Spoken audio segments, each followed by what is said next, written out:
Pascal was a mathematician and physicist who came up with this idea of a wager where the odds were not evenly balanced, right? So for example, nobody knows whether God exists or not, and we can choose to bet on if we want to believe in it. But the odds of being right and wrong are very imbalanced in this wager. This is what is known as a Pascal's wager. If God doesn't exist and we believe it, nothing will happen. You might have an interesting story to tell. There are many make-believe stories that people tell each other. But the opposite case, if God exists and we choose not to believe in God, really bad things can happen, right? If we believe in God and we're correct, really great things could happen. If we don't believe in God and we're correct, it's not that much of an improvement, right?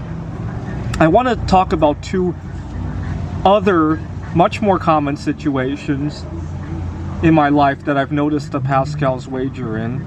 You may have noticed I've been making a lot of bismuth art as of late, and I've been preaching about how undervalued bismuth is because of its short supply and industrial use, unlike gold. Now, in our lifetimes, bismuth is either going to go to the moon because of, well, maybe it literally does go to the moon in a rocket equipment or some other technological use, right? Or it could go nowhere. I've invested about 1% of my wealth making bismuth art, right? I think most people in the United States, if they spent 1% of their wealth buying bismuth, they could make some interesting art and sit on it. And at the very least, they'll have something fun to do, right? Or they could choose to ignore bismuth. Now, what are the pros and the cons? Well, if bismuth goes to the moon and you ignore it, you miss out on a fortune, right? You might do okay with other things, or there might be complete financial ruin, right? I'll let you decide on that. But if you're like me and you invested 1% of your wealth making art with bismuth and it goes nowhere, well, you spent 1% of your wealth having fun with art, making connections at the art show that I was just at, right? Who hasn't spent 1% of their wealth on something fun, right? Going on a vacation, taking a course on something fun, right? Who hasn't, right? If you ignore bismuth and it ends up going nowhere, well, you miss out on having that fun, although nothing bad might happen, right? If you invest 1% of your bismuth and make art, and bismuth ends up going to $300 an ounce, which I did a calculation of, well, I'll let you imagine what you could do with that money, right? I won't make too many comments on that. There is one other situation where Pascal's wager can be used as a little piece of wisdom. So I am solosexual by heart. I enjoy my romance with myself. Some people think it's a hoax, right? They think I just haven't found the right person. Okay. I will concede it is possible I am wrong.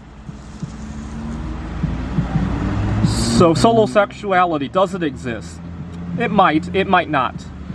We can choose to accept solosexuals, we could choose to persecute them. But let's think about all the cases, right? If solosexuality does exist and you choose to persecute them, well, like I work at a tutoring center now, I do get a lot of persecution from some of my colleagues and a few of my students. I would say more so the colleagues than the students. Young people tend to be more open-minded. Now, I had one student whose parents, once they heard about that I was trying to marry myself, they didn't want anything to do with me anymore, and they insist on working with another teacher.